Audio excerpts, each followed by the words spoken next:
Let's talk about the theory of continental drift. Why don't we look at a world map? Have you ever seen one of these? Well, of course you've seen one of these. Everyone has seen a map of the world. In fact, you probably first saw a map of the world when you were in kindergarten. And what you may have noticed, similar to so many people before you, is that if you look carefully at the continents, the giant land masses covering about 29% of the Earth, if you look at them carefully, they almost look like puzzle pieces, like they fit together. Especially if you look at certain parts of the world, like the eastern coast of South America and the west coast of Africa, for example. They look like they belong together.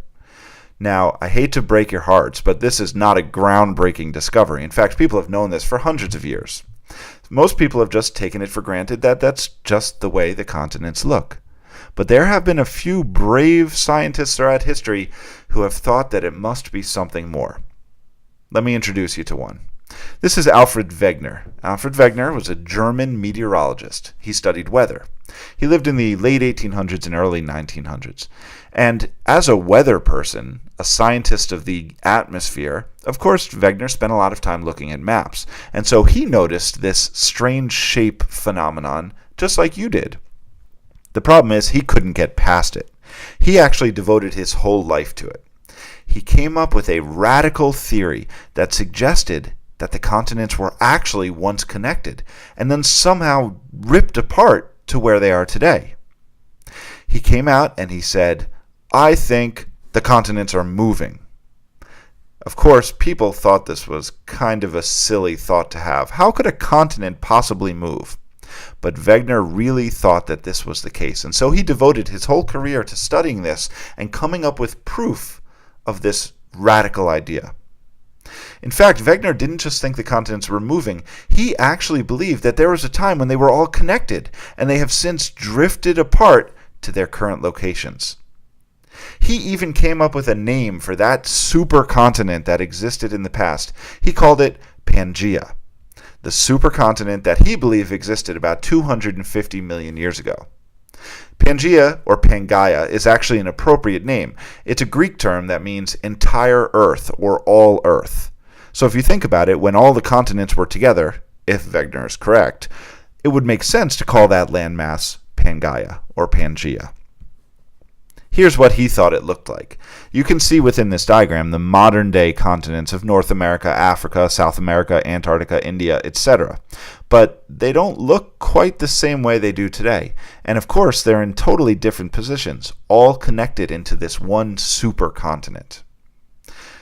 Now, people thought Wegener was a little bit nutty. And so he knew that if he was going to make any headway with this idea, he had to come up with evidence. And so we're going to take a look at 4 pieces of evidence that Wegener put together to prove to the public that the continents had in fact drifted. Let's take a look at his first piece of evidence. We'll go back to this map here. Now, the first piece of evidence we've actually already discussed. It's simply the observation that the continents appear to fit together. As simple as that. Wegener didn't believe that this could be simply a coincidence. He feels like there's no possible way the continents would have this appearance just randomly. And so this becomes evidence number 1. We will call it the apparent fit of the continents, the fact that they look like they fit together. And just to expand on that a little bit, essentially the coastlines of the continents appear to fit together, kind of like the pieces of a puzzle. But that's not enough.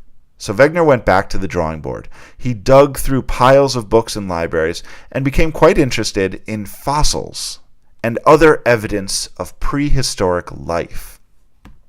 In fact, Wegener became particularly interested in that guy who just swam across the screen, the Mesosaurus.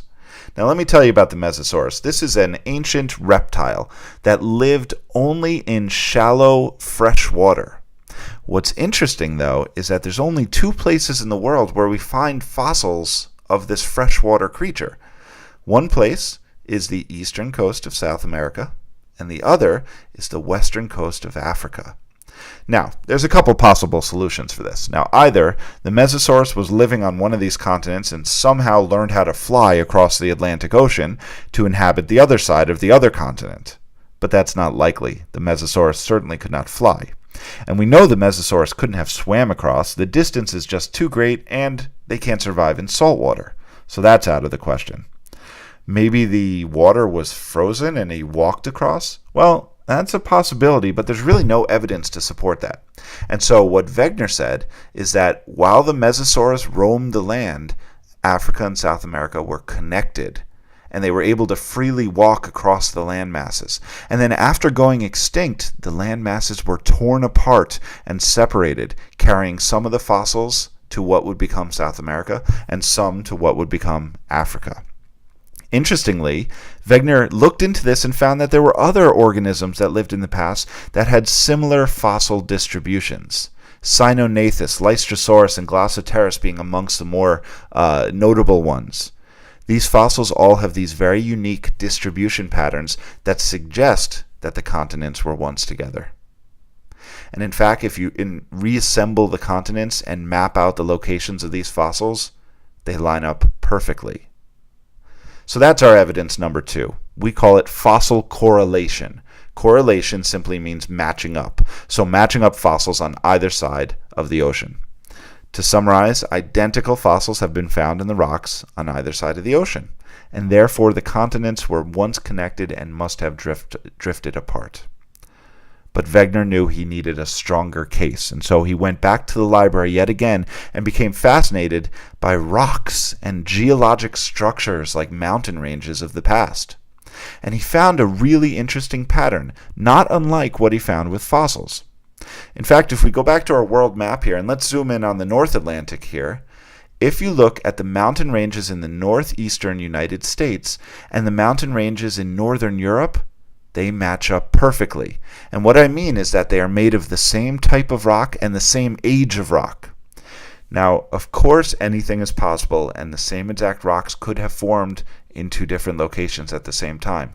But geologically, that's unlikely. A better explanation is that these mountains were once connected, and as the continents moved, they tore them into 2. And that becomes evidence number 3. We call it rock or mountain correlation. And what we see is that identical rocks and mountain structures have been found on either side of the ocean, suggesting that the continents were once connected. But we need one more, and this is probably the most complex of them all. Again, Wegener returned to the library, and this time he returned to his roots as a meteorologist, and he began to look at past climate data, meaning he looked at evidence of cold and warm weather in different parts of the world, and he found something fascinating. See, he first looked into glaciers. So glaciers are these giant rivers of ice that move slowly across the Earth's surface. And of course, glaciers have to be found in cold parts of the Earth. Today, they're restricted to only the highest mountaintops and, of course, the north and south poles of the Earth. Something interesting about glaciers is that they move. And when they move over the rock beneath, they leave evidence in the form of scratches that we call glacial striations, which you see here. Now, how does this relate to continental drift? Well, if we look at our map, if you look in the present-day tropical rainforests of South America and Africa, you will find glacial striations. Here, in these 2 regions, you find these scratches in the bedrock. Now, if you think about that, how could there be glaciers in a tropical rainforest? Unless it wasn't always a tropical rainforest. This suggests that these continents were not always in their warm equatorial regions like they are now. They were once down near the South Pole where it could have been cold enough to have glaciers, and they have since drifted apart. But Wegener wanted more from this climate data, and so he began to explore a little deeper. And that's when he came across this rock.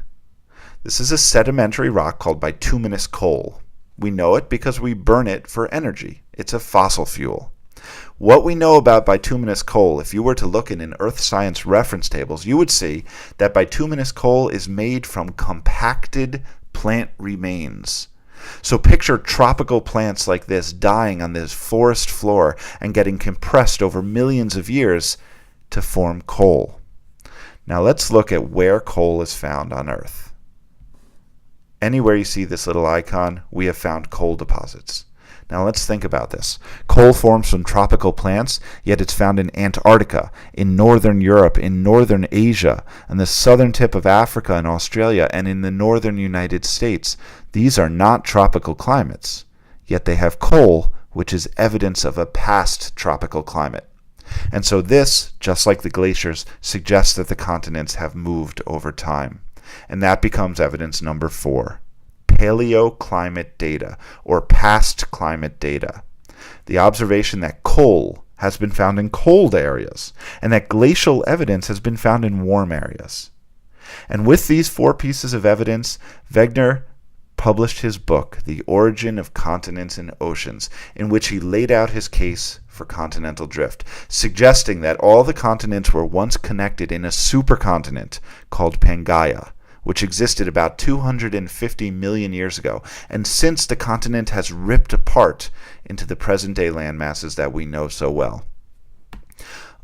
Later in his life, Wegener took an expedition to the North Pole, and in this expedition he wanted to gather more evidence to support his theory of continental drift. Unfortunately, on a very cold, dark, stormy day, Wegener set out on an expedition to gather food for his colleagues, and he never was heard from again. Wegener died of exposure and was frozen in the ice, and his body is actually still there today, frozen forever. The sad thing about that is that Wegener was never able to explain what made the continents drive, what made them move, what made the supercontinent rip apart. And so he died before his theory would become accepted by the scientific community. He never got to see his life's work come to fruition. That's the story of continental drift. Thanks for listening.